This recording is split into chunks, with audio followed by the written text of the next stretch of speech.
자, 오늘 우리 하나님 말씀 여러분과 함께 나누도록 하죠. 창세기 5장 21절에서 27절까지 저와 한 목소리로 한번 읽어보실래요? 오늘 이야기는 에녹 이야기거든요. 저와 함께 21절부터 27절까지 말씀을 함께 읽겠습니다. 시작. 에녹은 65세에 무두셀라를 낳았고 무두셀라를 낳은 후 300년을 하나님과 동행하며 자녀들을 낳았으며 그는 365세를 살았더라. 에녹이 하나님과 동행하더니 하나님이 그를 데려가심으로 세상에 있지 아니하였더라. 무두셀라는 187세에 라멕을 낳았고 라멕을 낳은 후 782년을 지내며 자녀를 낳았으며 그는 969세를 살고 죽었더라. 아멘. 그럼 창세기의 족보는요, 반복되는 어구들이 있습니다. 그것이 바로 누구누구를 낳고 그리고 죽었더라 라는 패턴입니다. 모든 족보가 이 패턴을 따라 기록되었습니다. 예를 들자면 야렛은 162세에 에녹을 낳았고 그는 962세를 살고 죽었더라. 이게 창세기 족보의 중요한 형태입니다. 모든 사람의 삶을 누구를 낳았고 그리고 죽었더라 기록을 합니다. 그런데 단 한 사람만 예외가 있습니다. 바로 에녹이라는 사람입니다. 오늘 말씀은 에녹은 65세에 무두셀라를 낳았고 여기까지는 동일합니다. 그런데 그의 마지막을 다른 사람들과 똑같이 죽었더라라고 기록하지 않고 그는 365세를 살았더라라고 끝을 냅니다. 다른 사람들은 365세를 살고 죽었더라 기록을 하는데 에녹에 대하여는 365세를 살았다라고 기록을 합니다. 그래서 히브리서 11장 5절은 에녹을 가리켜 그렇게 기록을 합니다. 믿음으로 에녹은 죽음을 보지 않고 옮겨졌으니 하나님이 그를 옮기심으로 다시 보이지 아니하였다. 그렇게 기록합니다. 조금 다른 패턴이죠. 죽음을 보지 않고 옮기워진 그 사람 에녹에 대한 이야기가 오늘 기록되어 있습니다. 에녹이라는 단어는 히브리어로는 하녹라는 단어인데 이 단어는 이런 뜻을 가지고 있습니다. 첫 번째, 무언가를 전수해 주는 사람이란 뜻입니다. 무언가를 전해준다는 거죠. 무언가를 남겨준다는 겁니다. 마치 명인들이 자신의 기술을, 자신의 모든 것들을 누군가에게 전수해 주듯이 무언가를 전수해 주는 사람이라는 뜻이 에노크 혹은 히브리어로는 하노크라는 단어입니다. 여러분은 무엇을 남겨주시고 싶으십니까? 무엇을 전수해 주시고 싶으십니까? 그래서 제가 오늘 설교의 제목을 무엇을 남길 것인가, 에녹이라는 이름을 보면서 제가 설교 제목을 정한 거죠. 무엇을 남길까? 그런대로 괜찮은 사업체 하나 남겨주시겠습니까? 그건 나쁘지 않죠. 아버지가 수고한 땀 흘려 일궈놓은 기업 자식에게 넘겨주는 거 좋은 일이죠. 혹은 괜찮은 부동산 하나요? 아니면 돈 좀요? 여러분 무엇을 남겨주실래요? 어떤 것을 남겨주면 자식들이 부모를 생각하면서 자신의 삶 속에 무엇을 어떻게 해야 할지를 생각할 수 있을까요? 그런데 이 하노크라는 단어의 두 번째 뜻이 뭐냐 하면 시작하는 사람이라는 뜻입니다. 그렇죠. 무언가를 시작하지 않고서야 어떻게 누군가에게 남겨줄 수 있겠습니까? 여러분이 사업을 시작하지 않고서야 어떻게 그 사업체를 남겨줄 수 있겠습니까? 여러분이 친절한 말을 먼저 시작하지 않고서야 어떻게 친절을 물려줄 수 있겠습니까?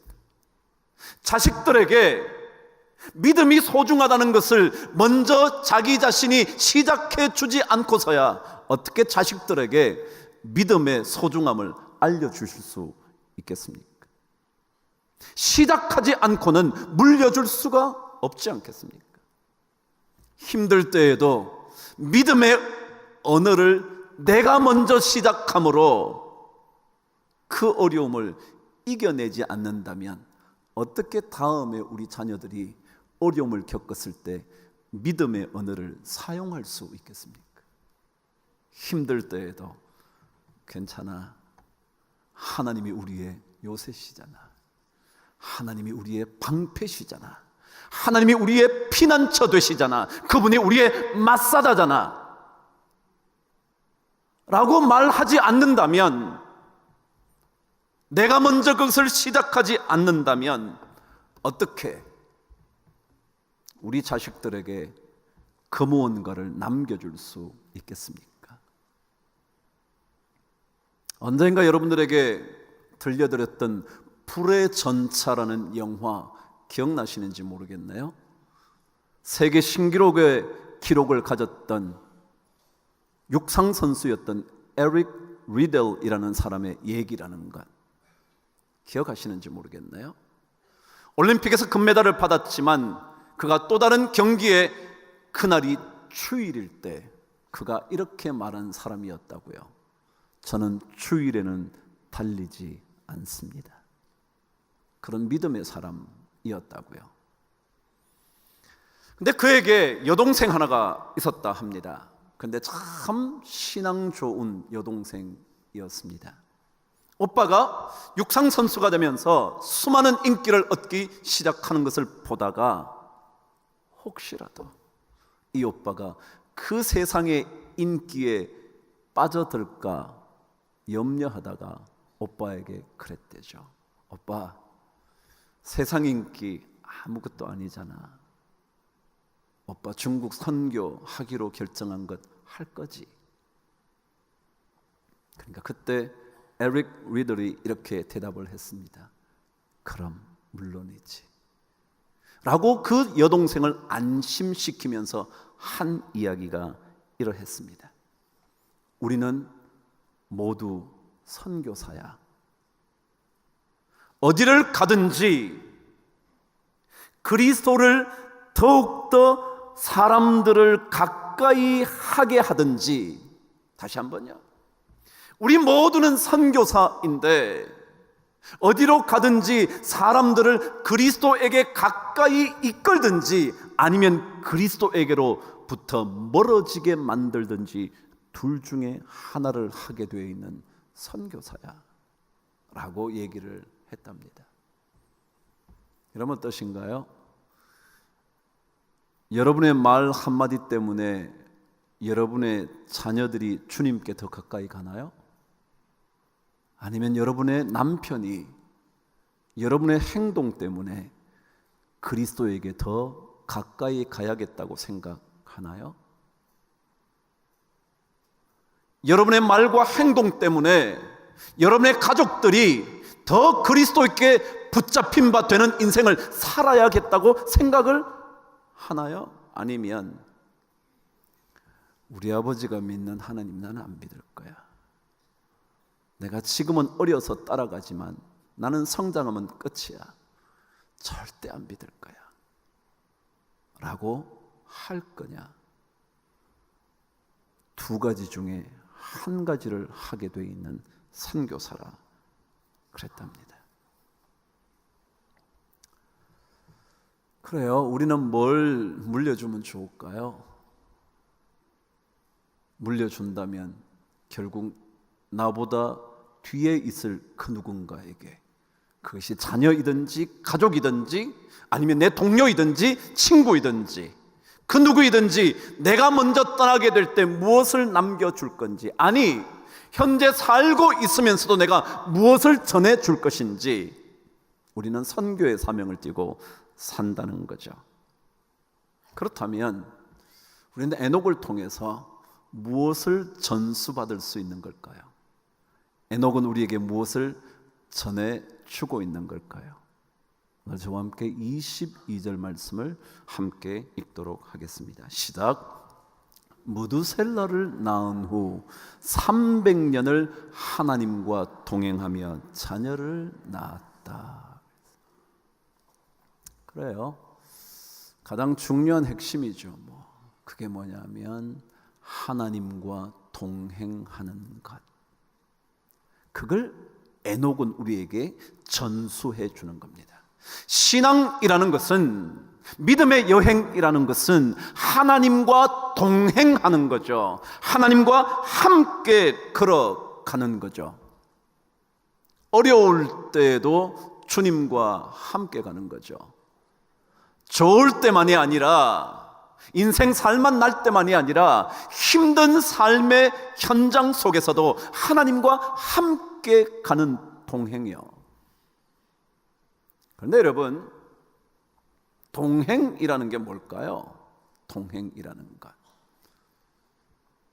히브리어에 동행이라는 단어는 할라크라는 단어인데, 이 단어의 뜻에는 세 가지 중요한 뜻이 있답니다. 그 첫 번째 뜻은 걷다, 그런 겁니다.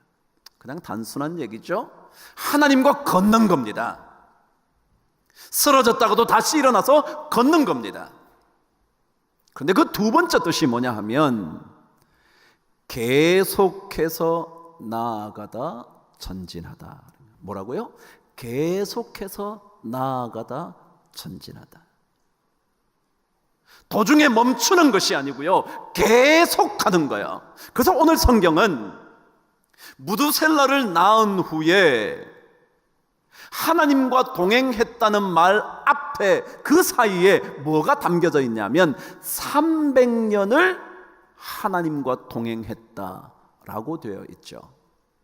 여러분 보세요. 무두셀라를 에녹이 언제 낳았냐면 65세에 낳았습니다.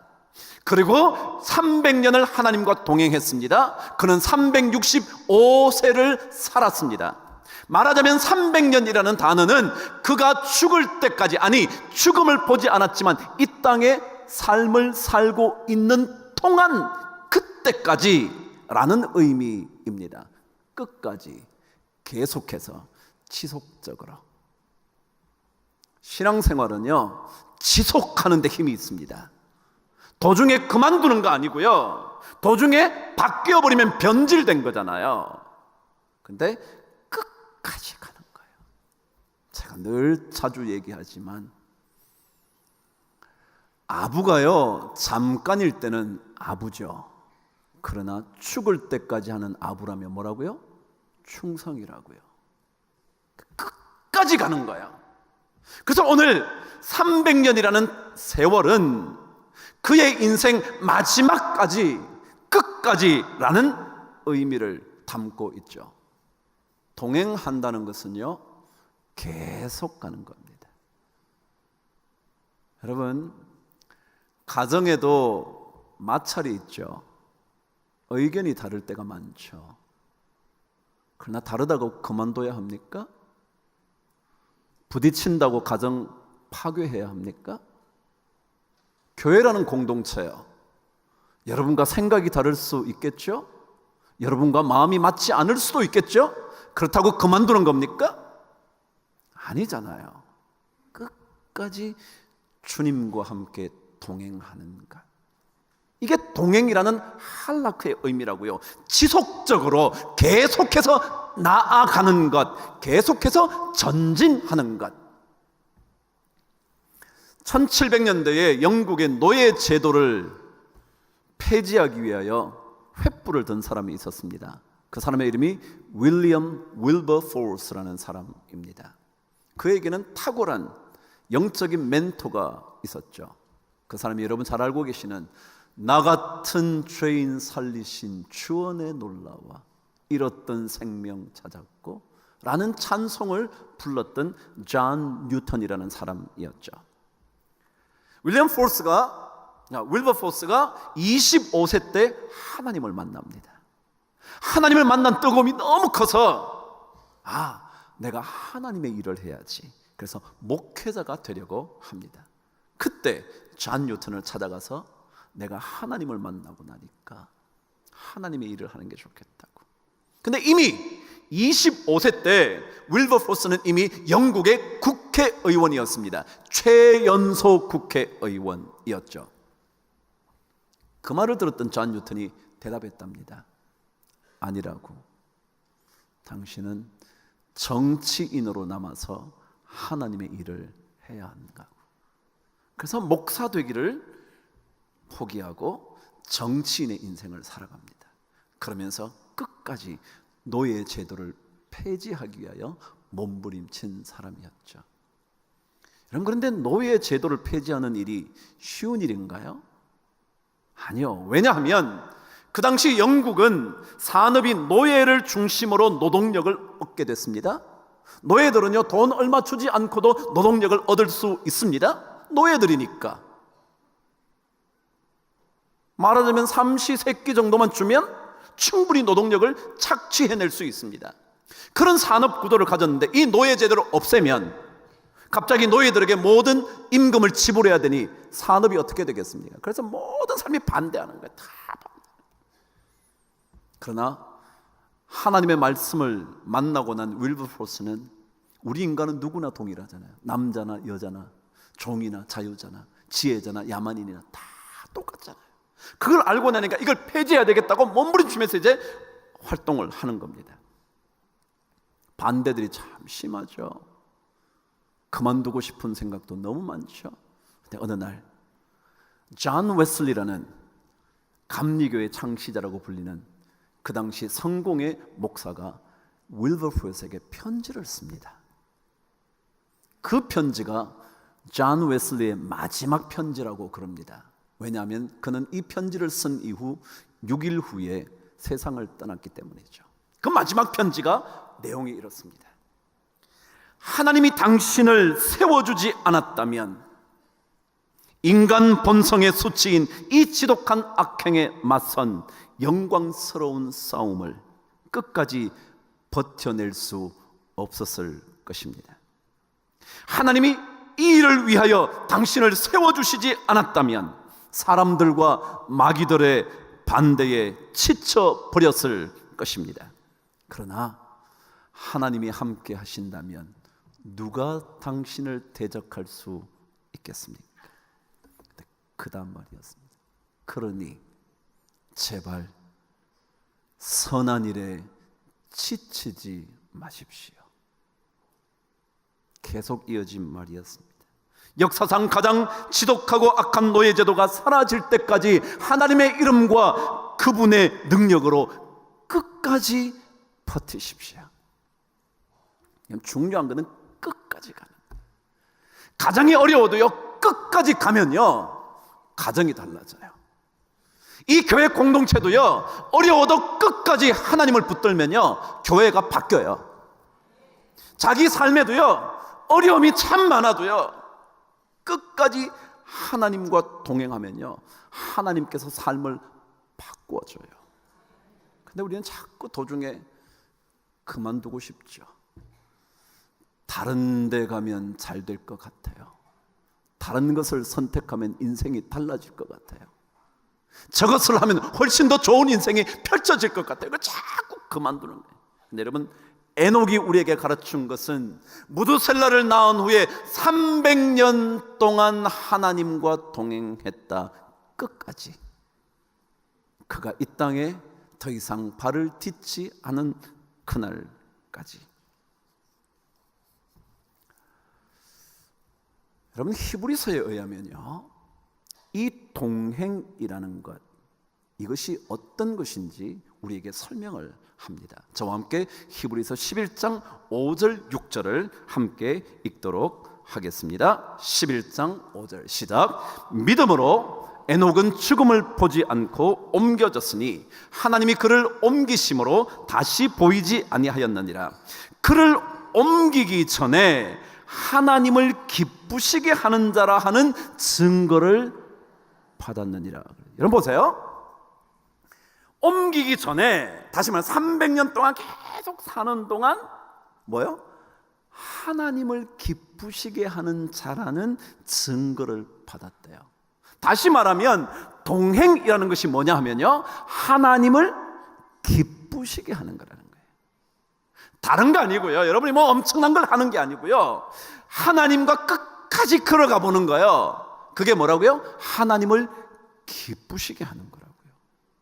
그런데 놀랍게도 11장 6절은 이렇게 기록합니다. 믿음이 없이는 하나님을 기쁘시게 못한다 그랬어요. 뭐가 하나님을 기쁘게 한다고요? 믿음이요. 그럼 동행이 하나님을 기쁘시게 하는 것이고 믿음도 하나님을 기쁘시게 하는 거라면 동행이 곧 뭐라고요? 믿음의 삶이다. 믿음의 삶. 믿음의 삶이 뭐냐면 동행하는 거라는 거예요. 그러면 그게 기쁨이 된다는 그런 거예요. 그래서 하나님께서 동행하는 이야기를 에녹을 통하여 들려주는 거죠. 그가 끝까지 평생 동행할 수 있는 이유는 그가 계신 것과 그를 찾는 자들에게 상 주시는 이심을 믿고 있기 때문에 그런 거예요. 아, 그래, 하나님이 우리에게 상 주시는 분이지. 그래서 끝까지 동행하면 그것이 믿음이 되고 그것이 기쁨이 된다는 거예요. 끝까지 가는 거죠. 자, 그래서 말이죠, 제가 동행이라는 단어의 두 가지 뜻까지 가르쳐드렸죠. 하나는 걷다, 두 번째는 계속해서 나아가다, 전진하다, 세 번째 뜻이요. 그래서 그것이 그 사람의 삶이 되다라는 게 할락, 동행의 뜻입니다. 그렇잖아요. 우리가 이 길을 계속 걸어가면 결국 그것이 그 사람의 삶이잖아요. 오늘 여러분 임장로님께서 기도하셨어요. 임장로님은 교수 출신입니다. 은퇴하실 때까지 교수였어요. 은퇴하시고도 석자 교수로 계셨어요. 계속 그걸 살아왔으니까 그게 뭐예요? 자기 삶이죠. 삶이잖아요. 삶. 걸어온다는 것, 그것은 자기 삶이 된다는 거예요. 동행이라는 건 다른 게 아니고요, 그리스도인의 삶이 되는 거예요. 그래서 이 동행이 중요하죠. 끝까지 걸어가 보는 거예요. 그렇다면 어떻게 에녹은 300년 동안 하나님과 동행할 수 있었을까? 그 생각이 드는 거예요. 300년 동안. 왜? 성경에 꼭 이렇게 기록을 해놨잖아요. 무드셀라를 낳은 후 300년을 하나님과 동행했다. 도대체 어떻게 그럴 수 있었을까? 근데 저는 이 본문 말씀을 읽다가 한 가지, 그랬겠구나, 그런 생각이 들었습니다. 다시 한번 저와 함께 21절 22절 읽겠습니다. 시작. 에녹은 65세에 무두셀라를 낳았고 무두셀라를 낳은 후 300년을 하나님과 동행하며 자녀를 낳았다 그랬어요. 여러분, 조금 뭔가 좀 색다른 느낌이 혹시 없으세요?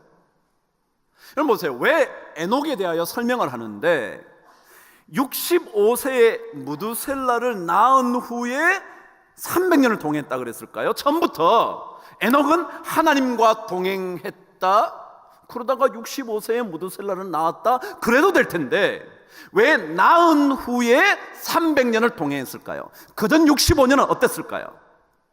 잘 모르겠어요. 그런데 한번 보세요. 잘 한번 생각해 보시죠. 여러분, 에녹이 무두셀라를 낳았을까요? 아니면 낳고 난 다음에 무두셀라라 그랬을까요? 잘 모르겠어요? 어렵나요? 다시 한번요. 여러분은 무두셀라를 낳나요? 제 큰딸이 예담이에요. 제가 예담이를 낳았나요? 낳고 예담이라 그랬나요? 잘 모르시겠어요, 아직까지? 그러니까 다시 말하면 무두셀라를 낳았다는 것은요, 낳은 게 아니고 아이를 낳고 난 다음에 나중에 뭐요? 이름을 무두셀라로 지은 거예요. 물론 그 전에 이름을 지어 넣었을 수도 있을지 모르겠지만 옛날에 아들인지 딸인지 모르는데 어떻게 그렇게 짓겠냐고요. 그러니까 분명히 낳고 난 다음에 이름을 지었을 거라고요. 여러분, 한국 사람들도 이름에 뭐가 있어요? 의미가 있어요. 그죠? 저는 형택이에요. 저는 목사님이 지어주셨어요.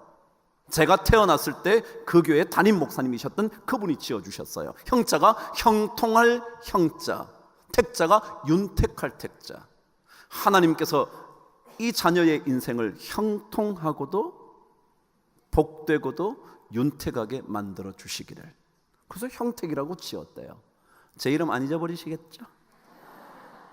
그래요. 이름에 의미가 있다는 거예요. 여러분, 자녀들도 다 의미를 주고 싶어서 이름 짓지 않나요? 히브리인들도 똑같았습니다. 그냥 이름을 짓는 것이 아니라 이름을 지을 때는 의미가 있었습니다. 그런데 이 무두셀라라는 이름의 의미가 뭐였냐 하면, 그가 죽으면 심판이 올 거다, 그가 죽으면 심판을 보낼 거다 라는 뜻이에요. 여러분 한번 보세요. 여러분 자녀를 낳았는데 얘가 죽으면 심판이 올 거야 이렇게 짓는 사람이 있어요? 여러분 그렇게 지으실래요? 여러분 자식을 딱 낳았는데 딱 낳고 난 다음에 얘가 죽으면 심판이 올 거야, 그럴 수 있겠냐고요? 없을 거예요. 그럼 왜 그렇게 지었을까요? 무언가 분명히 계기가 있지 않겠냐고요. 무언가 그 이름을 지을 만한 어떤 영적인 사건이 있었을 거라고요. 기록되어 있지는 않지만 분명히 저는 그렇게 생각해요. 아니나 다를까 여러분, 무두셀라는 오늘 말씀에 의하면 969세를 살았대요.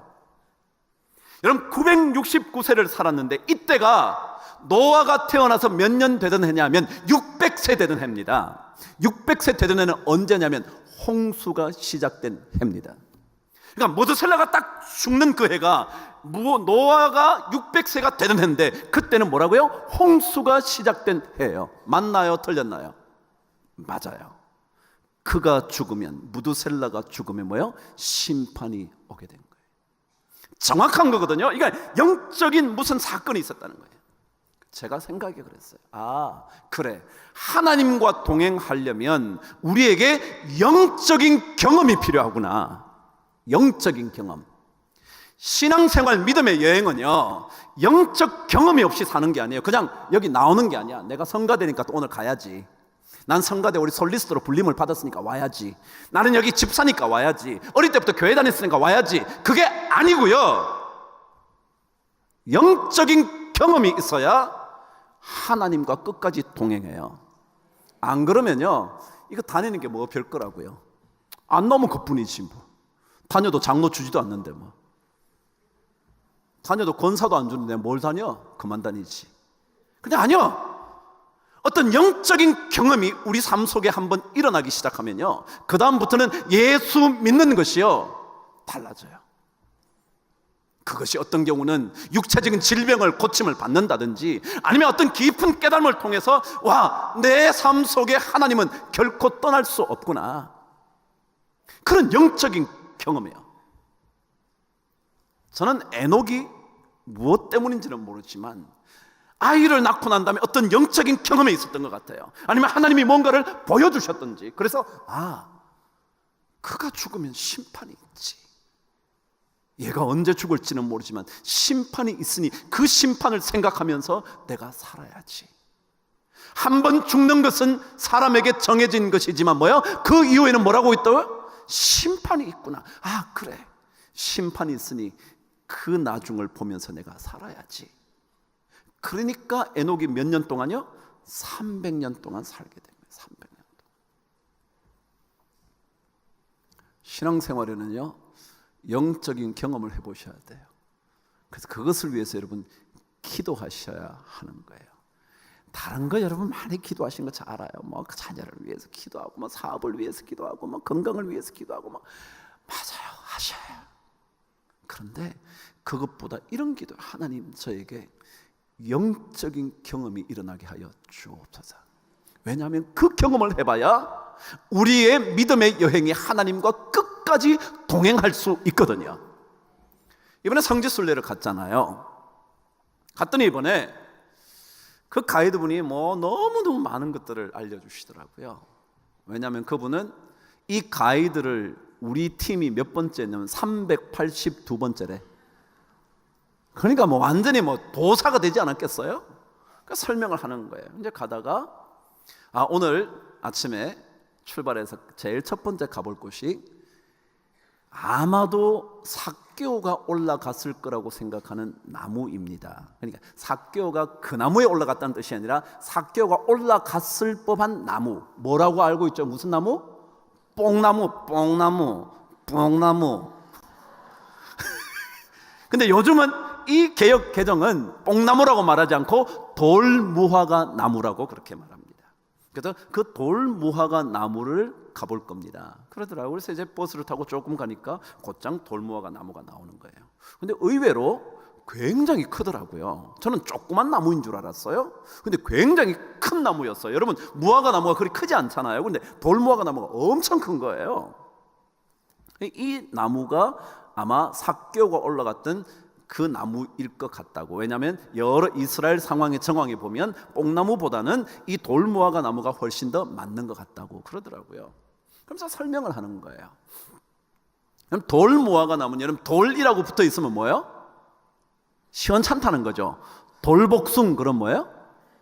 이 시원찮은 복숭아잖아요. 그러니까 이게 알도 조그맣고 이렇게 맛도 없고 그죠?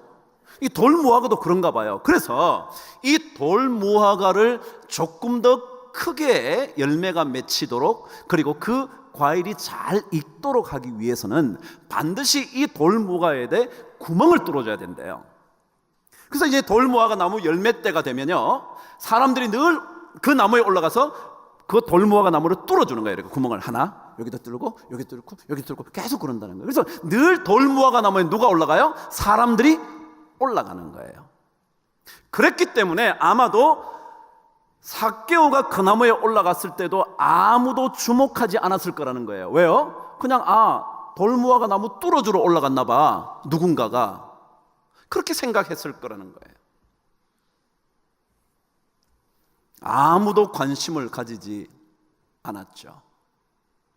실제로 삭개오의 인생은 어느 누구도 그에게 다가가려고 하지 않았죠. 왜요? 유대 민족, 자신의 민족을 팔아먹고 로마에 빌붙어서 자신의 부를 축적한 사람이니 누가 가까이 가고 싶어 했겠어요?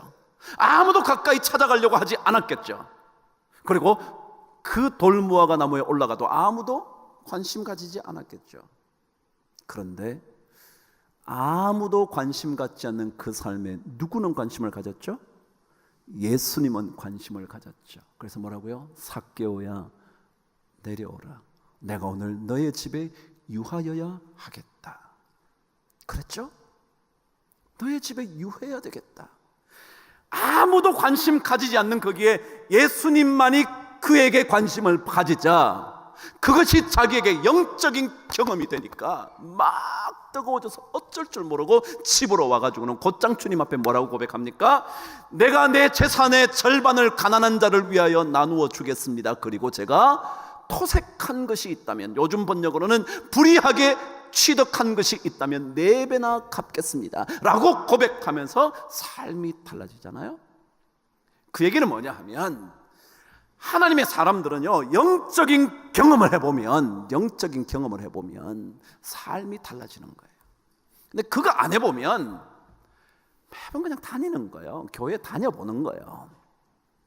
내가 집사라 나오는 거고, 조금 있으면 건사될 가능성이 있어서 나오는 거고, 내가 안수집사라 나오는 거고, 안수집사 기도시키면 흥분돼가지고 어쩔 줄을 모르고, 그래도 내가 안수집사니까 가야지. 그래서 나오는 것뿐이에요. 근데 아니요, 영적인 경험을 하면요, 삶이 자꾸 막 달라지는 거예요. 어쩔 줄을 모르는. 성경은 그래서 끊임없이 영적인 경험을 하는 사람들의 이야기를 하잖아요. 엘리야, 불말과 불병거. 그래서 사원들이 그것들 보면서 와, 그 영적인 경험이야.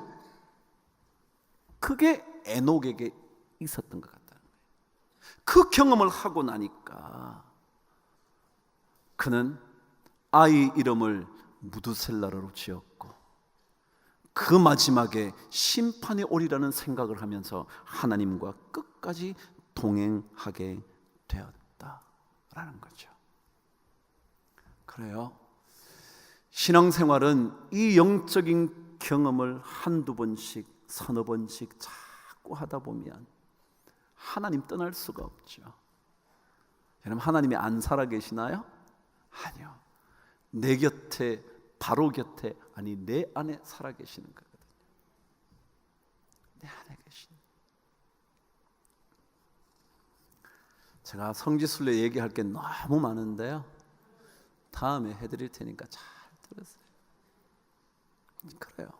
그래서 이 영적인 경험이 특별히 마지막과 관련되어 있었어요. 에녹에게는. 왜요? 그가 죽으면 심판을 보낼 거다. 그러니까 그의 죽음, 마지막 때예요. 마지막. 근데 우리 신앙의 삶은 마지막을 보고 살아야 돼요. 근데 많은 사람은 지금을 봐요. 우리 아들이 지금 좋은 대학 못 가면 망한 것 같아. 지금 좋은 대학 들어가면 다 된 것 같아. 지금 결혼 잘한 것 같으면 다 된 것 같아. 그런 소리 말아요. 마지막이에요, 마지막. 그게 더 중요해. 그래서 안 좋은 일을 만나도 우리는 지금 보지 않아요. 뭐 지금 안 좋을 수도 있죠. 뭐 그러나 하나님은 합력하여 뭐요? 선을 이루자. 그러니까 마지막을 보는 거예요. 우리의 삶이 지금 어떤가? 이것은 마지막에 심판이 있다는 걸 생각하면서 살아야 되는 거예요. 그것이 우리 삶을 다르게 바꾸죠. 스티븐 카비가 그렇게 말했습니다. 끝을 바라보며 시작하십시오. 끝을 바라보면서. 지금 여기를 막 와, 여기 괜찮네, 뭐 돈 벌겠네, 뭐 그런 거 말이에요. 끝을 보면서 시작하라고.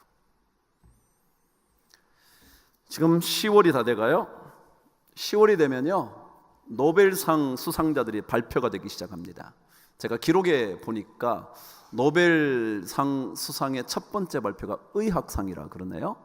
그 의학상이 10월 2일 날 발표되는 필두로 계속 발표되어 간답니다. 근데 그 노벨상의 제정자가 누구죠? 노벨이요. 알프레드 노벨이라는 사람의 얘기 하나 들려드리고 말씀을 정돈하죠. 노벨은 어떤 사람이었나요? 다이나마이트를 발명한 사람이야. 그러니까 다이나마이트 왕 노벨이죠. 사실은 실제로 이 노벨이 폭약을 만들어서, 그러니까 다이나마이트는 나중에 최종적으로 만드는 거예요. 그전에도 계속 폭약을 만들어서 터뜨리고 이런 것 때문에 돈을 많이 번 사람이었답니다.